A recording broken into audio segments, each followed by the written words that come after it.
Selamat pagi, gimana nih kabarnya kalian semua? Semoga akan ada banyak kabar baik yang datang hari ini ya. Tapi nggak afdol kalau misalkan kita belum kenalan nih. Jadi perkenalkan, nama aku Azal Zafira Wardaya dengan NIM 24010000131 yang akan menjadi moderator pada podcast kali ini. Jadi ngomong-ngomong, kalian pernah nggak sih teman-teman penasaran dengan penerapan hukum di Indonesia itu seperti apa? Karena banyak banget nih kita baca berita-berita yang lagi banyak banget muncul di TV atau di sosial media di Indonesia itu tuh, tapi kita nggak tahu nih inti permasalahannya itu apa, atau permasalahan tersebut tuh cara penyelesaiannya tuh seperti apa sih? Jadi, kali ini aku pengen ngangkat topik yang jauh lebih berbobot dari topik-topik yang sebelumnya, karena aku pengen juga ngajak teman-teman semua untuk kita sama-sama belajar tentang hukum. Menarik banget kan? Jadi, kali ini aku mau bahas topik hukum tentang klasifikasi hukum. Tapi ya, aku mau izin dulu sama teman-teman semua untuk menjelaskan secara singkat klasifikasi hukum itu sebenarnya apa sih. Jadi, klasifikasi hukum sendiri itu merupakan dasar kita untuk belajar, untuk memahami cara hukum itu disusun, kemudian diterapkan, bahkan sampai hukum itu berfungsi di kehidupan kita sekarang. Tapi aku dengar-dengar juga kalau misalkan klasifikasi hukum itu juga ada sub-sub intinya loh teman-teman. Tapi nggak mungkin dong kalau misalkan di sini aku jelasin sendirian, karena aku bakal ditemenin sama teman-teman aku yang akan menjadi narasumber kita hari ini. Yuk, yuk, yuk, boleh dibuka ya mic-nya teman-teman, dan aku persilakan untuk memperkenalkan diri masing-masing. Halo semuanya, perkenalkan nama aku Zarliani Widya Pratama dengan NIM 24010000122. Halo semuanya, perkenalkan nama aku Avril Mergan dengan NIM 24010000124. Semuanya, perkenalkan nama aku Dewi Trihyuni dengan NIM 110000135. Oke, mungkin tanpa berlama-lama, kita langsung aja kali ya masuk ke topik pembahasan kita kali ini. Dan aku mau ajakin satu teman aku, yaitu Shirley. Boleh nggak sih dijelasin sedikit nih, di dalam klasifikasi hukum itu sub intinya tuh ada apa aja sih? Baik, terima kasih Azal sudah mempersilahkan saya untuk berbicara. Jadi, klasifikasi hukum itu dibagi 7 Azal. Yang pertama ada sumbernya, bentuknya, tempat berlakunya, waktu berlakunya, cara mempertahankannya, sifatnya, dan isinya. Oke, ternyata banyak juga ya di klasifikasi hukum. Padahal aku kira tuh klasifikasi hukum tuh cuman ya udah dasar-dasar kita belajar hukum aja. Tapi boleh dong dijelasin lagi sekali aja lagi buat Shirley. Tolong dijelasin soal klasifikasi hukum menurut sumbernya itu seperti apa sih menurut kamu? Baik, Azal. Sumber hukum adalah segala sesuatu yang menimbulkan aturan yang mempunyai kekuatan bersifat mengikat dan memaksa sehingga apabila aturan itu dilanggar mengakibatkan sanksi bagi pelanggarnya. Sumber hukum sendiri dibagi ada 4 Azel. Yang pertama ada hukum undang-undang. Hukum yang dibuat ditetapkan oleh lembaga yang berwenang dalam bentuk tertulis dan memiliki kekuatan yang mengikat. Contohnya, Undang-Undang 1945. Kemudian ada Undang-Undang biasa, yaitu bisa Undang-Undang Nomor 28 tahun 2014 Hak Cipta. Kemudian ada peraturan pemerintah, peraturan daerah. Yang kedua ada hukum kebiasaan atau adat. Hukum yang hidup di masyarakat berdasarkan kebiasaan atau adat yang diterima secara umum dan diakui sebagai aturan yang mengikat. Nah, hukum di kebiasaan atau adat ini setiap daerah berbeda-beda, Azel. Contohnya ada hukum adat potong jari di Papua, ada hukum waris adat Bali, kemudian ada pengatur tanah ulayat dari Minangkabau. Yang ketiga ada hukum traktat, hukum yang diterapkan oleh negara-negara di dalam suatu perjanjian antar negara. Traktat sendiri dibagi 3. Yang pertama ada bilateral, diadakan 2 negara, contohnya perjanjian internasional antara Indonesia dengan Cina mengenai dui kewarganegaraan. Ada multilateral, diadakan lebih dari 2 negara, contohnya perjanjian ekonomi antar anggota APEC.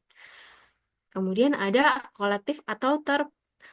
Jadi, traktat multilateral yang memberi kesempatan kepada negara yang tidak turut serta dalam pengadaan perjanjiannya. Kemudian bergabung menjadi pihak yang terlibat. Contohnya ada piagam PBB. Yang keempat, jadi terakhir dari sumber hukum yaitu hukum jurisprudensi. Hukum yang terbentuk karena putusan hakim terdahulu yang kemudian dijadikan pedoman bagi hakim selanjutnya. Contohnya, penetapan status anak. Begitu, Azel. Waduh, gimana nih teman-teman? Kita baru masuk ke satu subbatnya aja tuh udah agak mumet ya. Padahal yang tadi tuh masih awal sub banget loh. Jadi kita bakal mulai masuk ke lebih inti lagi sesuai sama yang tadi dijelasin sama Sherly di awal. Kalau misalkan klasifikasi hukum tuh selain ada sumbernya tuh juga masih ada tempat berlakunya, sifat-sifat, bahkan bahkan cara mempertahankan hukum itu sendiri loh teman-teman. Tapi kalian semua nggak usah khawatir dengan tanda tanya yang sudah mulai muncul di otak kalian, karena masih ada dua teman aku lagi yang akan bantu menjelaskan sub inti bab dari klasifikasi hukum itu seperti apa. Dan di sini aku mau lanjut ke Afril, teman aku. Nah, kita langsung lanjut aja nggak sih, Afril? Karena di sini masih ada tempat berlaku, waktu berlaku, bahkan juga bentuk klasifikasi hukum itu seperti apa. Jadi, aku baru tahu banget kalau misalkan ternyata hukum itu ditentuin juga sampai ke tempat berlaku, bahkan bahkan juga tempat berlakunya gitu. Jadi boleh dong tolong bantu dijelasin. Oke teman-teman, jadi di sini aku bakal jelasin soal bentuk hukum, tempat berlakunya, dan waktu berlakunya. Jadi bentuk hukum itu ada dua. Yang pertama ada hukum tertulis. Hukum tertulis itu hukum yang tercantum dalam berbagai peraturan negara. Biasanya hukum tertulis itu bersifat kaku dan tegas, dan yang pastinya menjamin kepastian hukum. Contoh hukum tertulis itu ada undang-undang, peraturan presiden, peraturan daerah, peraturan pemerintah, dan lain sebagainya. Dan yang kedua ada hukum tidak tertulis. Hukum tidak tertulis itu aturan yang tidak tercantum dalam dokumen hukum resmi, tapi dijalankan dalam kehidupan sehari-hari oleh masyarakat. Hukum tidak tertulis itu biasanya dikenal sebagai hukum kebiasaan atau hukum adat. Contoh hukum tidak tertulis di Indonesia itu seperti norma-norma yang menghormati orang yang lebih tua dan tidak meludah sembarangan. Dan ada hukum adat seperti menundukkan badan ketika melewati orang yang lebih tua atau menggunakan bahasa halus ketika berbicara dengan orang tua. Dan berikutnya ada hukum berdasarkan tempat berlakunya. Hukum berdasarkan tempat berlakunya itu dibagi jadi 4. Yang pertama, hukum nasional. Hukum nasional itu jenis hukum yang berlaku di dalam wilayah negara tertentu dan hukum nasional itu harus dilaksanakan oleh warga negara tersebut. Dan yang kedua ada hukum internasional. Hukum internasional itu jenis hukum yang berguna untuk mengatur hubungan hukum antar negara di dalam hubungan internasional.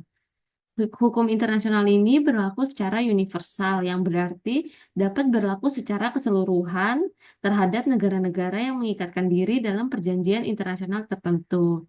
Dan ada hukum asing, yaitu hukum yang berlaku di dalam wilayah negara lain. Lalu ada klasifikasi hukum berdasarkan waktu berlakunya. Yang pertama, ada ius constitutum. Ius constitutum juga dikenal sebagai hukum positif atau hukum yang berlaku saat ini atau hukum yang telah ditetapkan. Contohnya, seperti Undang-Undang Dasar dan Undang-Undang Republik Indonesia Nomor 12 Tahun 2006 tentang Kewarganegaraan Republik Indonesia. Dan yang kedua ada ius constituendum atau hukum yang diharapkan berlaku pada waktu yang akan datang atau hukum yang dicita-citakan. Contohnya, seperti rancangan undang-undang tertentu. Nah, jadi gitu Zel untuk klasifikasi hukum berdasarkan bentuk, tempat, dan waktu berlakunya. Oke, sesuai yang sama dijelasin April itu, ternyata bentuk hukum aja tuh ternyata masih bisa dibagi lagi ya. Dan aku juga izin menambahkan kalau misalkan di bentuk hukum itu juga ada hukum tertulis yang dikodifikasi, yang dimana kodifikasi sendiri itu mengartikan bahwa hukum tertulis secara lebih private atau lebih khusus. Contohnya itu seperti hukum perdata. Terus juga tempat berlakunya ternyata juga ada di satu negara aja dan juga ada yang mengatur antar negara ya, atau lintas negara gitu ya berarti.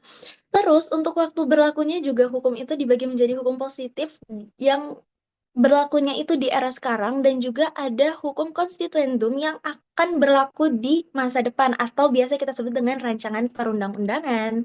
Sampai sini gimana nih teman-teman semua? Apa kalian sudah mulai mumat atau kalian malah enjoy sama topik pembahasan kita kali ini?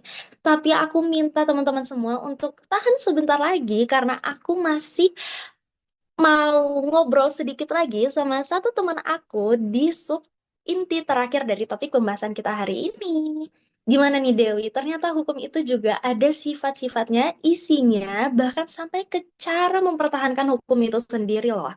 Jujur aku penasaran banget sih sama cara mempertahankan hukum itu tuh gimana nih? Boleh dong bantu dijelasin? Baik, di sini aku mau jelasin sifat hukum. Sifat hukum memiliki sifat yang mengatur dan memaksa. Tujuannya agar ditaati oleh masyarakat. Kemudian, isi hukum ada dua, yaitu privat dan publik. Yang pertama, bersifat privat, yaitu mengatur hubungan antara subjek hukum dengan subjek hukum yang lain, seperti kepentingan pribadi. Contohnya, hukum perdata dan hukum ekonomi bisnis.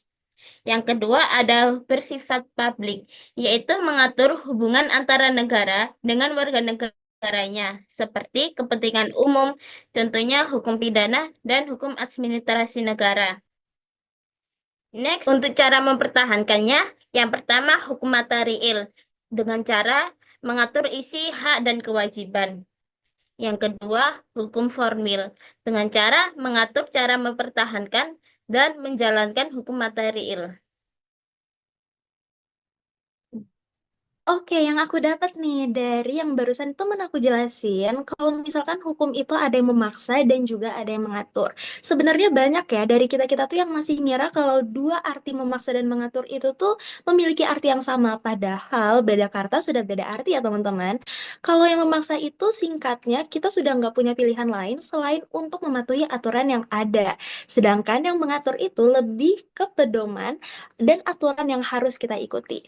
Dan tadi ada topik yang bikin aku salfok banget dari awal karena ada cara mempertahankan hukum sendiri itu juga ada yang mengatur berbentuk perintah dan larangan berwujud dan juga ada cara mengajukan suatu perkara hingga hakim memutuskan putusannya.